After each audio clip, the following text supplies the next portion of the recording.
Welcome back. Welcome back. Ed Martin here on the Pro America Report. Now, you might think what I'm going to do here in the last segment is talk about Kamala Harris's bad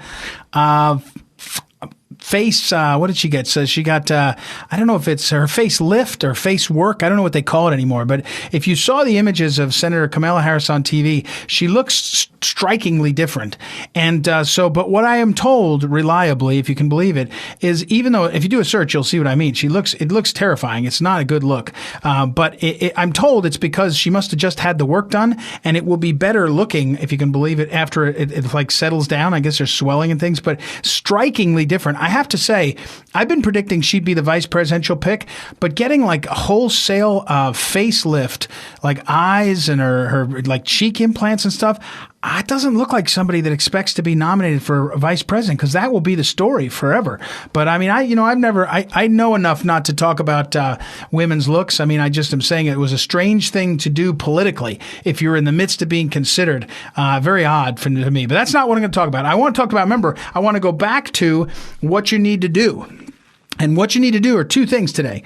Number one, you need to become more aware of what the heck is happening on our Supreme Court. And this is not my big ask. My second one, what you need to do is more important. But it's really outrageous that we're just finding out about this cancer from Ruth Bader Ginsburg. And my prediction has been for a long time that we will have a vacancy on the Supreme Court in the next month, by the end of the summer. I was saying, you may recall, I was saying June 21st. It looks like I may have been right, by the way, because I was closer to right than I knew, because it turns out Ruth Bader Ginsburg was back battling cancer for the last few months. But I believe there will be a vacancy within the next 3 or 4 or 5 weeks, and we need to be aware of what's going on. So that's one thing. But here's what you need to do, really.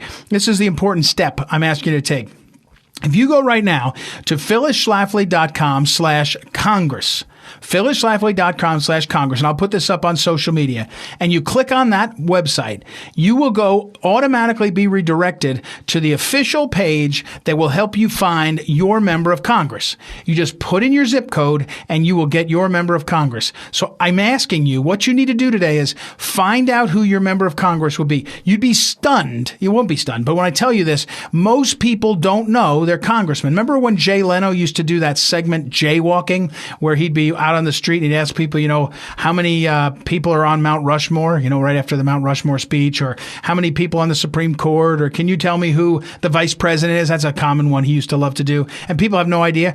Most people don't know who their congressman is. So I'm asking you to go to phyllisschlafly.com/Congress. You'll be able to put in your zip code and you'll find your congressman or congresswoman. And now I want you to know who that is. And I want you to get ready. We're going to contact that person. You're going to get in touch either by email or phone. But for now, just find out who it is, so that you know. Because of the top 5 things you can do in the next 100+ days, one of them is figure out if your member of Congress needs to be replaced. And if he or she does, you need to start being a part of that solution. And the first step is to know who it is. Again, so it's go to phyllisschlafly.com/Congress. When you click on that link, when you enter that address, it will go to redirected to a website, and then it will put in a zip code, and the zip code will tell you exactly who your congressman is. The zip code will reveal that. You click on the button, and you'll know. And this is the first step. Get to know who that is. You only will have one. You have 2 senators for your state, but that's even easier to do. But your congressman or congresswoman, your member of Congress, will there be one of them? And I'll tell you this, if your zip code overlaps with 2, you might have 2 on the screen, but you'll be able to figure out which one it is, okay, by your address. But this is an important thing for you. An important first step is to know who your member of Congress is, so that you're ready. You can tell what they're up to. You can tell what their policies are. You can see if you can influence what they're doing. This is a big part of what is the next 115 or so days, okay? So please go ahead and do that and track that down. All right. Now, later on this week, we're going to have a series of interviews. We'll talk to some candidates. We're getting ready to get back into talking to candidates because we're getting close to Election Day. So look forward to that. And you can get all of our interviews by going to proamericareport.com, proamericareport.com, and check out in there. Listen, I'll tell you one more detail. Just before I got on the radio, I saw this. The sheriff of Jacksonville, Florida, is saying the RNC can't meet.